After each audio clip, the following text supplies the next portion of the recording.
Many thanks to DayZ Podcast, Pandemonium, Lion Lost, Fatal Attraction Vanilla servers, Atlas and Mutated Jurassic Outbreak server for making this video possible. The crossbow added in DayZ 1.21 is the most unique weapon we've seen since the release of the grenade launcher and paves the way for bows being a reality in DayZ with its crazy in-depth projectile physics system. So in this video we're going to break down exactly how the crossbow works in terms of damage, range and stealth, check out the exact differences between the first 3 bolts that we're allowed to play with, and go over why everybody and their mum will want the crossbow as part of their loadout.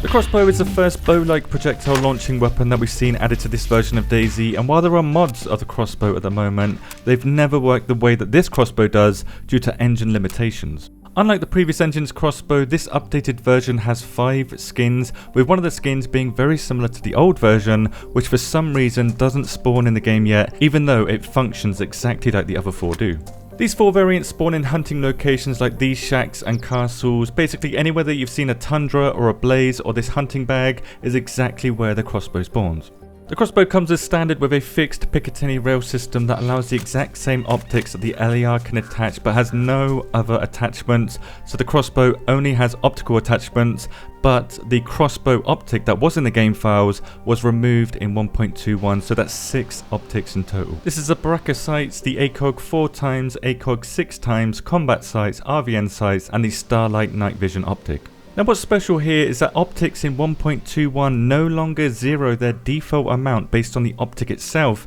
because zeroing is now based on the weapon that the optic is attached to. For example, the ACOG 6 times zeros to 800 meters on the M4, but only 100 meters on the crossbow, with 100 meters being the max zeroing distance that the crossbow can zero to on all of these optics and sights. Now due to how the crossbow zeroes without an optic as standard in increments of 25 meters up to 75 meters, it means that the main benefit of having an optic on your crossbow is that juicy accuracy stat bonus, which as you'll discover later is a huge boost to the limited range that this weapon has. At point blank range, the crossbow does a huge 125 health damage, making it the 10th most powerful weapon in DayZ for damage, with the added bonus of stunning infected and players briefly when you hit them in the torso or the head. But it lacks in shock damage compared to other weapons at 85, so don't expect to KO anybody with this weapon, as they will most certainly die first. Each projectile fired from the crossbow degrades at a very small amount, but the amount of durability this weapon has as standard, that really is a non-issue, with any damage being restored with 25% of an epoxy putty per quality level. However, it's best to use epoxy putty elsewhere, such as on armor, because the crossbow cannot become jammed, so you might as well just get a new crossbow once this one becomes ruined. On top of this, the only time it takes damage is when it launches a projectile, because dry firing the crossbow doesn't degrade the crossbow, and the 3 ways to manipulate the firing mechanism are by holding the reload button to fully reload the crossbow, tapping the reload button to only draw back the bowstring, or tapping the reload button multiple times to remove the bolt when the bowstring is drawn, with reloading with the bowstring already drawn being much faster. The only way to release this bowstring is by firing the weapon, which again doesn't degrade the crossbow, but it does produce a sound that can be heard up to 25 meters by players. Finally, for the crossbow, it has a fairly standard weight compared to other weapons. It's a long weapon, so it's going to be difficult to use in close quarters combat near objects, and for a weapon it is unusually shaped in the inventory at 28 slots, the only weapon that's 28 slots, or 4x7 in size, meaning it fits into high tier jackets, but it also attaches to the shoulder slot too if you don't have space. The 3 types of bolts we have in DayZ so far are the improvised bolts, feathered improvised bolts and the steel tip bolts. The reason I say so far is because there's a 4th type of bolt in the game files called the improvised bolts 3, which may mean the devs have plans to add a different type of craftable bolt in the future. For now, you cannot attach pox grenades to them or add explosive tips or add a rag to create a flaming bolt, but I can imagine modders will do some magic. The standard craftable improvised bolts require a knife on a wooden stick, consuming the stick and creating 1 improvised bolt while removing around 3% of the knife's durability, so this method of getting bolts is limited only by your knife's durability level. To add to this, the quality level of the knife used determines the quality level of the improvised bolt you're going to get when you craft it, but so far I haven't found a significant disadvantage to using low quality bolts. Now bolts do lose durability when they impact and stick inside surfaces, but this damage is so low that it's almost not worth considering unless it increases damage, with all surfaces damaging bolts exact same rate and the 3 different types of bolt having different maximum durability levels, which you can see here in HP. The second type of craftable bolt is the Improvised Bolt, but with feathers attached to it, using 1 feather and 1 Improvised Bolt to create a feathered bolt, with the only place to get feathers at the moment being chickens, which drop between 5 and 15 feathers per chicken, and the quality level of these feathers is going to be again determined by your knife quality level, improving many different stats compared to the standard Improvised Bolts. The third type of bolt, the best bolts currently in DayZ, are what I'm calling steel tip bolts, but these may be referred to as different names such as hunting bolts, big game bolts, or carbon fiber bolts too. The only way to get these bolts is if you find them in the same place that you can find the crossbow, which is hunting locations only, making them extremely rare compared to the crafted improvised bolts, which are basically everywhere if you have a knife. These 3 bolts have a wide variety of stat differences, but all inflict the exact same amount of damage up close, so it's only when you start creating distance between you and your target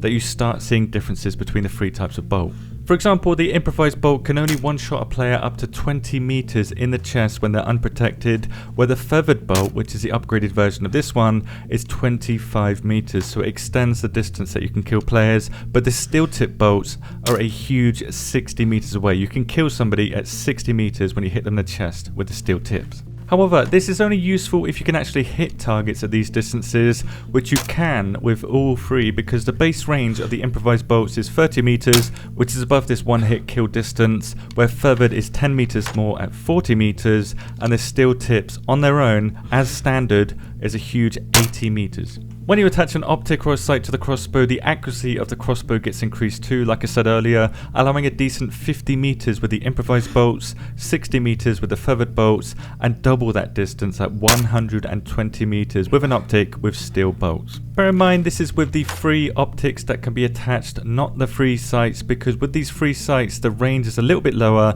due to the lower accuracy bonus you get on sights compared to optics. The 3 types of bolt also have different projectile launch speeds and different aerodynamics too, which is best shown by drawing their flight paths here. As you can see, the steel tip bolts are going to reach targets much sooner and much further away, making it easier to hit moving targets too and maintain their damage over distance that drops off like this. The only other stat differences between these 3 bolts is a bleed chance on them. 55% bleed chance for improvised bolts, 65% for feathered, and 100% for steel tip, but that is determined by the armor that they're currently wearing, with that bleed occurring on projectile impact, not when the projectile is removed from their body. To summarise the differences here then, improvised bolts are clearly the worst, feathered are a slight improvement on this, but steel tips are far out in front on these 2, making hunting them down well worth doing.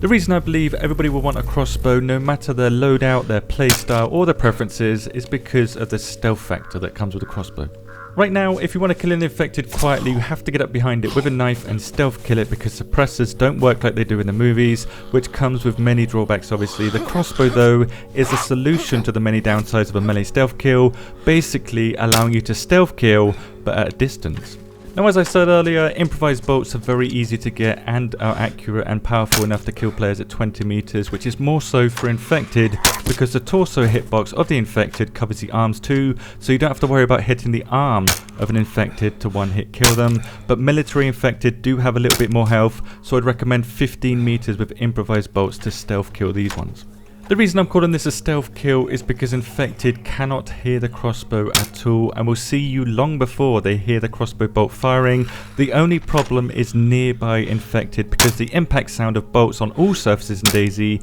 can be heard up to 30 meters away by infected, attracting them to the bolt's impact location. So you can lure infected with this, but do be careful with nearby infected when you are attacking current infected. Each of the 9 surface types in DayZ makes a different sound based on if the bolt gets jammed into the surface, deflects off of the surface, or goes through the surface, which can be heard by players up to 75 meters away if they play at high volume or have very good speakers. This is very far away in contrast to the sound of the crossbow being fired though, which is just 25 meters, making it the stealthiest ranged weapon that's ever been added to DayZ, both against infected and players. Due to this, you're much more likely to hear the impact sound of a bolt hitting a surface than you are to hear the crossbow when you're targeted by a crossbow wielder, but unless you're playing at maximum volume, you probably won't hear this over the sound of running, rain, or even the wind. To add to this, the sound of a crossbow bolt flying through the air has to be a near miss for you to hear the whizzing sound it produces when it flies past, sounding very similar to a subsonic bullet sound, but sometimes they do appear to make no sound at all. As for animals and infected, they will only react to the impact sound of a bolt or obviously getting hit by one, with a deer and bear being the only animals that cannot be one-shotted up close. To round up my take on the crossbow, it's not a great weapon for killing players unless they're idle and you have to jump on them, but in its current state it's an absolute must-have weapon for navigating densely populated infected areas. In a future video I'll go over the complex world of bolt collision physics and how to recover bolts from all manner of surfaces in DayZ, along with how bolt penetration works and how bolts fare against armoured targets too. If you have any questions that you want answered in that video, please do leave them below. To learn more about this patch though, check out this video. Thank you very much for watching and have a good day.